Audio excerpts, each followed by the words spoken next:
Hello, movie fans. Daniel Montgomery here, senior editor with Gold Derby, here with fellow editors Chris Beachum, Marcus James Dixon, Joyce Eng, Paul Sheehan, and Susan Wazina. We are here to go through the 22 categories to announce the winners of the 17th annual Gold Derby Film Awards. We've been doing this ever since 2003, the first year we handed those out for the year 2002 when Chicago won Best Picture. Now we're going to go through these categories one at a time. And unlike the Oscars, we will tell you which races were close, who finished second, which races were complete blowouts, because we're fascinated by awards. We know you are too. So we like to be a little bit more transparent than your average awards group. This is a plurality vote, I will say. Voters who pick the winners pick one winner in every category, no ranking in any category, including Best Picture, and the most votes won. So Joyce will get us started with our first category. First up, we have Best Foreign Language Film. The nominees are Burning from South Korea, Cold War from Poland, Happy as Lazaro from Italy, Roma from Mexico, Shoplifters from Japan, and the Gold Derby Award goes to Roma. Huge upset. Shocking. Shocker. Can't believe we opened with that. Yeah, this was a blowout. There's not too much to say. Cold War finished second, but Roma had more votes than the rest of the nominees put together. So this was one of the biggest blowouts of the year, and not surprisingly. Well, we do have some really close races coming up, too. And I think we have a bigger blowout coming up later. We do have at least, no, we have two bigger blowouts coming up. Okay. Well, I'm doing Best Documentary Feature. And the nominees were Free Solo, Minding the Gap, RBG, Three Identical Strangers, and Won't You Be My Neighbor, which Oscar said no to. But and the winner is Won't You Be My Neighbor. I'm still stunned that didn't get in the Oscar race. I think it could have won had it gotten in. Oh, I think it definitely would have won. Like, the hardest part would have been getting in, and then everyone would have seen it. Everyone would have loved it who would have voted for the winners. And I'm just annoyed by that. And this wasn't close either. This wasn't quite the blowout foreign film was. Free Solo finished second, but Won't You Be My Neighbor had more than twice as many votes as Free Solo. And RBG finished third. So that brings us to the race for Best Animated Feature. The nominees are Incredibles 2, Isle of Dogs, Mirai, Ralph Breaks the Internet, and Spider-Man Into the Spider-Verse. And the Gold Derby Award goes to Spider-Man Into the Spider-Verse. This is one of the bigger blowouts than Roma. It's winning everything this year. Yeah. Isle of Dogs finished second with a fraction of the votes. Incredibles 2 finished third. But yeah, again, Spider-Man had more votes than the rest of the field put together. It was the only nominee in this category that we also nominated for Best Picture at our awards. So this wasn't very surprising. But yeah, this was a huge, huge blowout. Is this the only category of the 22 that's the same as the Oscars on the nominees? I think we might have one or two others. I think like production design might be the same. Okay. So the next category is Best Visual Effects. And the nominees are Annihilation, Aquaman, Avengers Infinity War, Black Panther, and First Man. And the winner is Avengers Infinity War. And this was a little surprising to me that it wasn't close. Annihilation actually finished in second, but it had a little bit more than half of Avengers votes. It's just Thanos. Yeah, Black Panther finished fifth. Interesting. Wow. So I think, honestly, I don't think the visual effects in Black Panther are that great. But I know, no, but I would think for the film nominated for Best Picture, the most nominated film in this category at our awards, I would think that people, like, a lot of times you just vote for your favorite movie. Yeah, but our voters have taste. So they know it's not good. I write about all the Guild Awards, and so not only did the Visual Effects Society not like Black Panther, didn't get any nominations, in Avengers Infinity War, they nominated the scene set In Wakanda. They didn't like Black Panther. And what's interesting is that Black Panther only got a visual effects nomination at the BAFTAs, and it won it. So it's weird. Everyone who likes Black Panther a little bit better than the BAFTAs did doesn't like its visual effects. So that includes us. Well, next up is Best Sound, and we actually combined sound editing and sound mixing into one category. We think maybe the Oscars should follow suit, but hey, that's the decision to make. No, and the and their editors and the mixers are in this. I mean, it's not like we would suggest they drop out one or some of the people. It's just combine them together. No, gives me twice as many things to write about. And our nominees were Bohemian Rhapsody, First Man, A Quiet Place, Roma, and A Star is Born. And the Gold Derby Award goes to A Quiet Place. The most ironically titled winner in this category's history. This wasn't like a huge blowout, but this wasn't very close. Quiet Place had actually exactly 150 votes ahead of second place, which was First Man. Then A Star is Born finished third, close behind that. And then Roma and Bohemian Rhapsody were trailing there. Bohemian was in last place, even though it just won at both the Cinema Audio Society and the Motion Picture Sound Editors Awards. But we were not as impressed with the sound.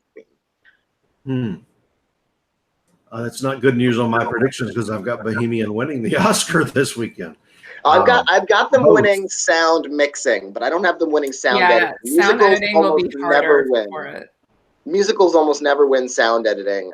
They rarely even get nominated, but this year they, and with La La Land they made exceptions. But Well, up next is Best Production Design. Nominees are Black Panther, The Favorite, First Man, Mary Poppins Returns, and Roma. And the winner of the Gold Derby Award this year for production design is The Favorite. And I wish this had been slightly closer. The Favorite was almost 200 points ahead of Black Panther, which is what I voted for in this category. I love the production design from Black Panther. Favorite's also deserving, but those were the only two really in the race. Roma finished a very distant third. What was the overall vote total? How many people voted? I believe we had somewhere over 2,000. I can't remember the exact total. That's so impressive. Just 3 or 4 years ago, it was more like 1,000, so it's doubled. Next, we have Best Original Song, and the nominees are When a Cowboy Trades His Spurs for Wings from The Ballad of Buster Scruggs, All the Stars from Black Panther, Revelation from Boy Erased, The Place Where Lost Things Go from Mary Poppins Returns, and Shallow from A Star is Born. And the Gold Derby Award goes to another shocker, Shallow. And this was the biggest blowout of the year. It had almost 10 times as many votes as second place. What was second place? All the Stars from Black Panther. And now that the winners have been announced, and When a Cowboy Trades the Spurs for Wings was in third place, and Cowboy Trades the Spurs for Wings was the song that just barely edged out Suspirium in the nominations round. And it didn't start getting traction in the nominations round until it got the Oscar nomination. I was a little annoyed. If I did my math right, the oddest thing about this category was, I told Marcus this at dinner the other night, if you took the other 4 nominees, added up their total, multiplied it by 4, Shallow would still beat that. That's a lot of math, but that's very. And what's interesting is that, it looked like earlier in the season, like, oh, Mary Poppins could be like a challenger maybe for its songs, but even though it only had one Mary Poppins song and there was no vote splitting in here, The Place Where Lost Things Go was last. I don't think any of the Mary Poppins songs were as memorable as the ones from the original. Like they were all like serviceable. No, they were just imitating what they had to do to try to create the same feeling, but I could not tell you, except for The Place Lost Things Go, what they sound like. Minute I left the theater, and that was not the case the first time around. A Star is Born campaigners were so smart to only submit one song for the Oscars, because I think that really helped, avoid a vote splitting scenario. And now I think they're a lock next week. It did hurt Bradley Cooper a little bit because it looked like he would win somewhere else, and maybe if they had submitted one of the songs that Bradley Cooper, or just give him a songwriter credit on this. Yeah. Well, Kelly Clarkson did a version that's pretty good too. So if you look on online, you find the voice now. Next, we have Best Score, and the nominees are Black Panther, First Man, If Beale Street Could Talk, Isle of Dogs, and Mary Poppins Returns. And the Gold Derby Award goes to First Man, so justice for Justin Hurwitz. Justice for Justin. Yeah. Although, I mean, to be fair, Justin Hurwitz had won twice with us 2 years ago for La La Land, just like at the Oscars. So he's doing well. He's never lost a category at the Gold Derby Awards. That's why I didn't nominate him at the Oscars. Yeah. I knew he would win. He's only ever lost to himself. We nominated him 3 times for Best Song in the La La Land year, and he won for City of Stars. And so he's never lost a category he's been nominated in. He came to our very first ever Gold Derby award season kickoff party months before. It was right before La La Land even opened, so it was months before the Oscars.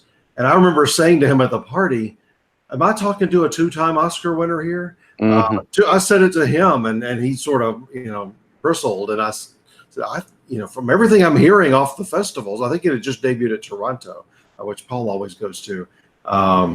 It just felt like this was going to be a huge Oscar hit. Of course, it did well in music, but maybe not in that top category. But this was a close-ish race. First Man won by a fairly comfortable margin, but it was less than 100 points ahead of If Beale Street Could Talk. And then there was a steep drop off to third place, which was Black Panther. So.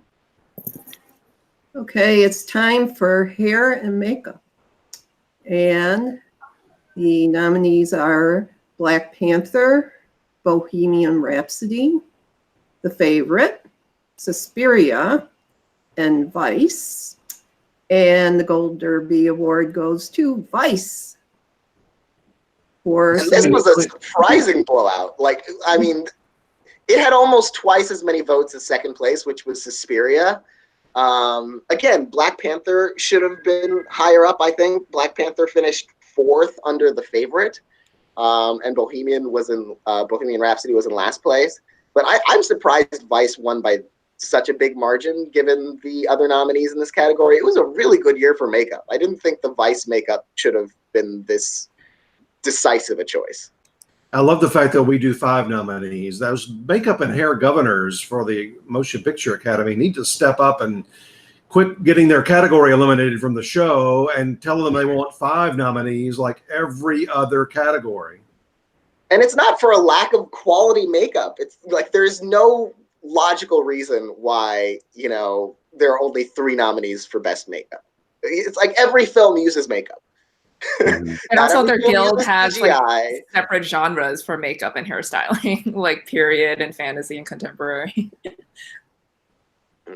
Okay, so we're up to best film editing. The nominees are quite different from the Oscars, I might add. The Favorite, First Man, Roma, A Quiet Place, and A Star is Born.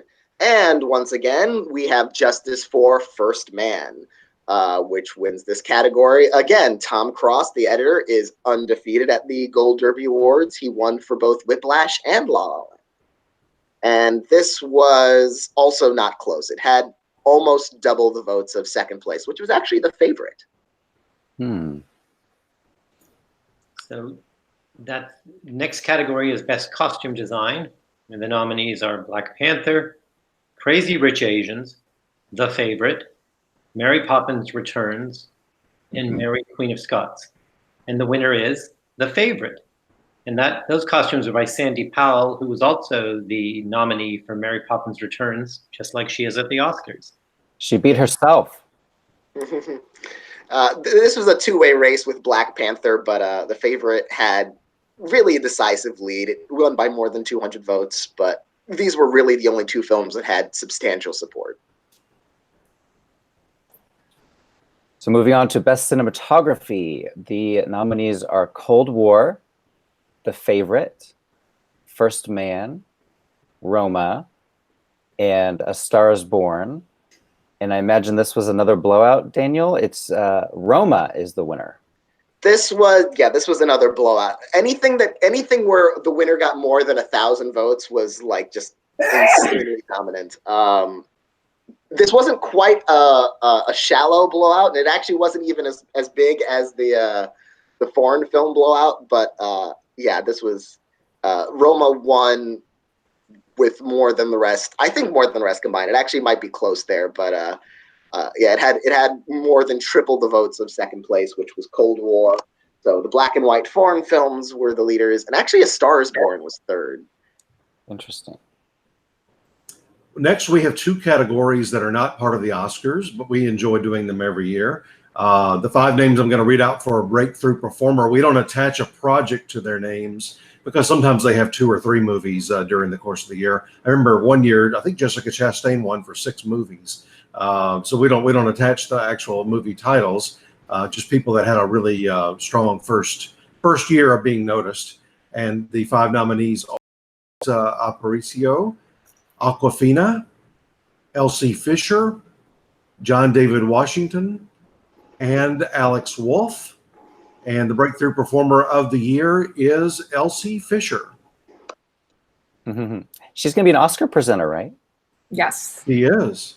I was so thrilled for this, especially after Elsie Fisher missed the Best Actress lineup by like 6 votes or 6 points in our nominations round. So I was very happy that she won this. Although it is a little ironic that Yalitza got in over her for Best Actress, but Elsie was the winner here, and she was actually ahead here in the nominations round too. But this was a 2-way race. Elsie finished just 50 votes ahead of Yalitza.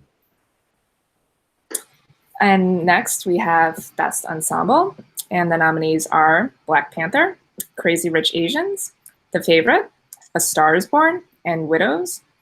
And the Gold Derby Award goes to The Favorite. Not Black Panther, sad winner. Yeah, avenging another snub because The Favorite wasn't even nominated for Best Ensemble. This wasn't even close. It had almost twice as many votes as Black Panther, which actually did finish in second. Star is Born was third, Widows was fourth, and Crazy Rich Asians was fifth. I wouldn't have guessed that. The next categories are, this one is original screenplay, and it's the nominees are 8th Grade, The Favorite, First Reformed, A Quiet Place, and Roma. And I see a little streak going here. The Favorite won this category. It finished with more than double the votes of second place, which was 8th Grade. Couldn't quite pull out the Writers Guild repeat. Although The Favorite wasn't nominated at the Writers Guild Awards, so actually, if it were missing here too, 8th Grade would have won this too.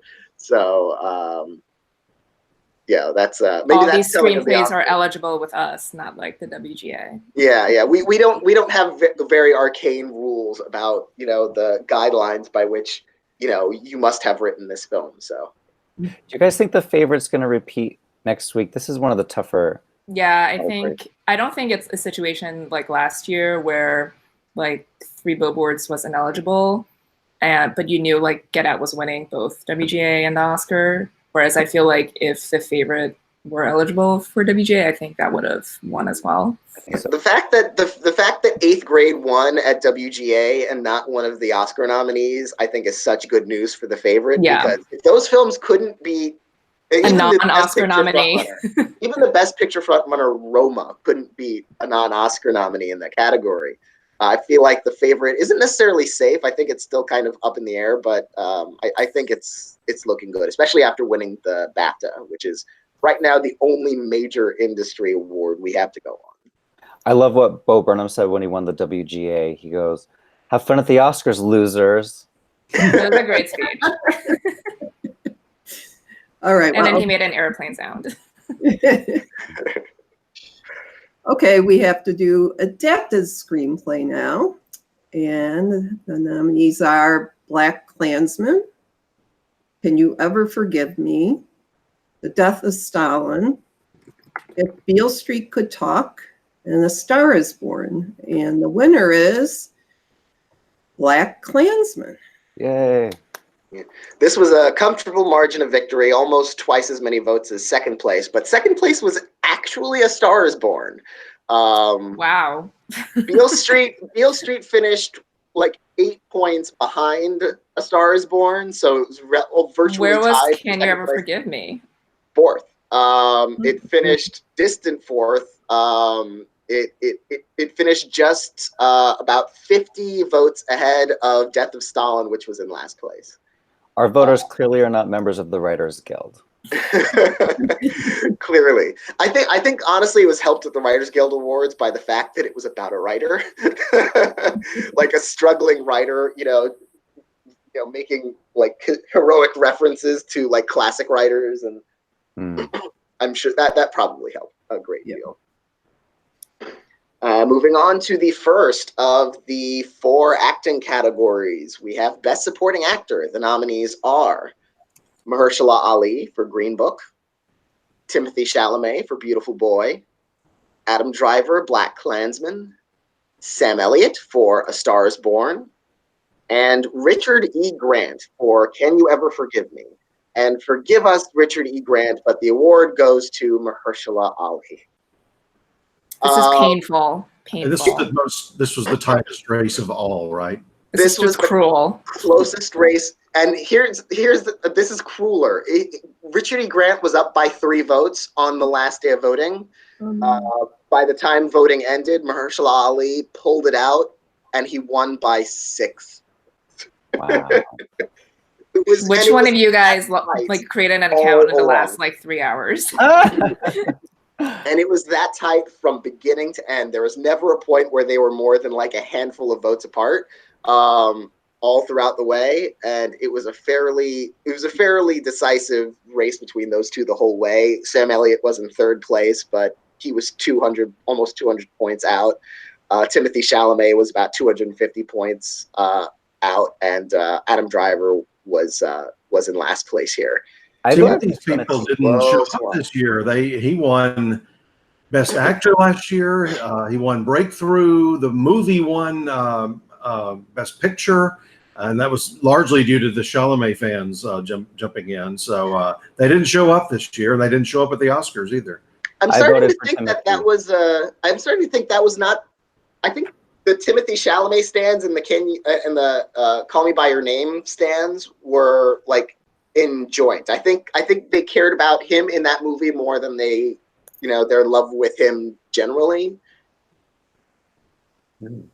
Well, so we move on to Best Supporting Actress, and the nominees are Amy Adams in Vice, Emily Blunt in A Quiet Place, Regina King in If Beale Street Could Talk, and both Emma Stone and Rachel Weisz in The Favorite.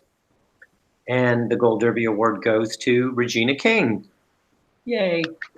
It's interesting. I think when you're all out there making your predictions for the Oscars, predict what you think is going to win, not what you want to win. Take it from me, who's made that mistake, who's trying to will something to happen. Julia Roberts for Best Actress for Ben is Back. That you really got to go with your gut. But boy, this is one I would love to be right on. I would love for this to happen at the Oscars. I've been skeptical about, because Beale Street has underperformed with almost every actual industry group, and Regina King hasn't shown that she can win with people other than like press groups or us at Gold Derby. This was actually a surprisingly close race, but not close with who you might think it was close with. It was actually Emily Blunt who came closest to beating her. That's actually not surprising. And Emily Blunt was actually in the lead early in voting, and for a while in the early stages of voting, and then Regina King kind of just took off, and she ended up winning by 44 votes. And what's interesting is that Rachel Weisz and Emma Stone were in third and fourth place, so you could think of that as a vote split, because if you add up their scores, they beat Regina King. But Rachel Weisz had more than twice as much support as Emma Stone. So the Actors Guild loves Emily Blunt. The Actors, a branch of the Academy, is indifferent at best to her, or really doesn't like her. I mean, so Joyce, you were just saying it's not a surprise that Emily did so well here. Well, it's because we nominated John Krasinski for director too. Spoiler alert.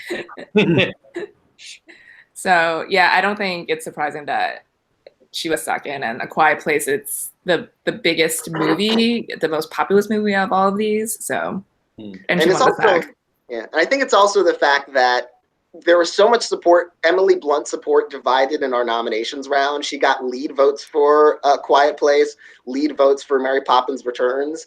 So once this was her only nomination and her only category, I think that really concentrated a lot of that support in one place. Let's move on to Best Actor now, and I think this matches up 4 for 5 with the Oscars. We did snub Willem Dafoe, unfortunately. Sorry, Willem. But our nominees are Christian Bale for Vice, Bradley Cooper for A Star Is Born, Ethan Hawke for First Reformed, Rami Malek for Bohemian Rhapsody, and Viggo Mortensen for Green Book.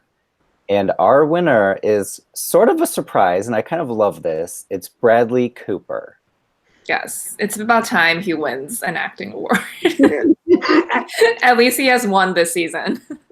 And what's interesting is that, and this was a comfortable margin of victory the whole way. This wasn't a really close race. But second place wasn't Rami, it wasn't Christian, it was Ethan Hawke. Ethan Hawke, who the Oscars snubbed. Rami finished third in our voting. And Rami was actually fairly close to Ethan Hawke, second and third place. There's a big drop-off for Christian Bale in fourth place, and then Viggo Mortensen had a tiny fraction of support in fifth place. Well, I've got Best Actress. The 5 nominees are pretty similar to the Oscars. One difference: Yalitza Aparicio, Roma; Glenn Close in The Wife; Toni Collette in Hereditary; Olivia Colman in The Favorite; and Lady Gaga in A Star Is Born. And we don't have a double match here with the same movie. Lady Gaga does not win. It's Olivia Colman for The Favorite. Yeah, and it's interesting. This race looked so close early on in our voting, but Olivia Colman ended up really decisively winning this by about almost 100 votes.